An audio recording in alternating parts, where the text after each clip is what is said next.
Hey, welcome to Scott's Thoughts. I'm JP Scott. These are my thoughts. So to prepare for today's video, I actually listened to a really great podcast called Reply All.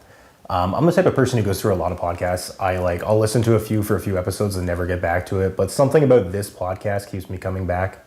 If you haven't listened to it before, I highly recommend. Again, it's called Reply All, and there'll be a link in the description below. So in today's video, I want to talk a bit about the upcoming Apple changes to app tracking transparency and how it affects your online activity. But first, we need to do a quick crash course into ad tracking, what it is, and how it affects you. So ad trackers are basically like tracking cookies connected to a website or app. And what they do is they follow you around the internet to report information back to whoever owns the tracker. So let's just say you go to a website, it's going to track what website it is, what you're looking at on the website, how long you're looking at it on the website. And if there's like some kind of e-commerce on the site that has like a shopping cart, it can detect if you put something into your cart, whether you buy it or not, it doesn't really matter. So, let's take a company like Facebook. Facebook uses an ad tracker called the Facebook Pixel. And the Facebook Pixel is just like any other ad tracker, just the way Facebook uses it is a little different. Facebook uses the data they get from the ad tracking cookies to build a profile on all of their users. So they categorize you by your spending habits, like how often you travel, restaurants, your political views, all sorts of things. So say for example, you're looking at Nike shoes online and you go to a website for a shoe outlet and maybe you add them to your cart just so you can try to figure out like how much is the taxes gonna be, what's the shipping look like and whatnot, but you don't end up buying them. You just leave them in your cart, you leave the website, go about doing your business, and later on you're on Facebook and you have an ad for Nike shoes. Now that's creepy on its own, but what makes this a bit more is that Facebook actually has your location data from your mobile device. So if you start looking up a shoe outlet in a neighboring city, for example, next time you travel there, there's a pretty good chance Facebook's gonna start feeding you ads for that very outlet that you looked up because they know where you are. So all this data collection that Facebook does is not enough for them because they also wanna know what you do offline. Facebook goes to data brokers and buys data from them on you too to build up their profiles. And sometimes this data has nothing to do with what you'd be doing on Facebook. So for example, they might collect information about your credit score. They collect information to approximate your annual income and your shopping habits by getting data through loyalty cards. This is really creepy because it has nothing to do with them as a business, but they're so determined to collect as much data as they can off you to make money through ads that they know everything about you. I'd like to be optimistic about this stuff. I love tech, and I'd like to think that these companies are just using the data they collect to build a personalized experience for you. And they don't really have the manpower to actually go through all of the data they're collecting because it's a lot. But the thing is, they don't have to. All they have to do is feed all of this data into their algorithms and machine learning, and it'll do all the work for them. Quick side note, if you're into this type of thing, you might remember back in 2016 when Cambridge Analytica was in the news.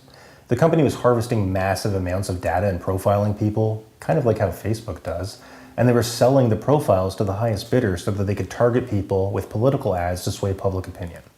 Now again, if you're interested in this type of thing, I will provide a link to an article in the description below. Give it a read. All right, so let's get back to ad tracking. Now, if you find all of this really invasive and creepy, you're not alone. Facebook's official answer to the ethical challenges of this is that the user can just contact the data broker directly and opt out of it. Well, that doesn't exactly work, and we're going to look at a Business Insider article, which I will also link down below, and go over why. Now, one of my major problems with this, it's on by default, and it's not clearly defined to the user. Now, I'm a tech professional and a tech enthusiast, and I had to research this to understand it, and it just creeped me out.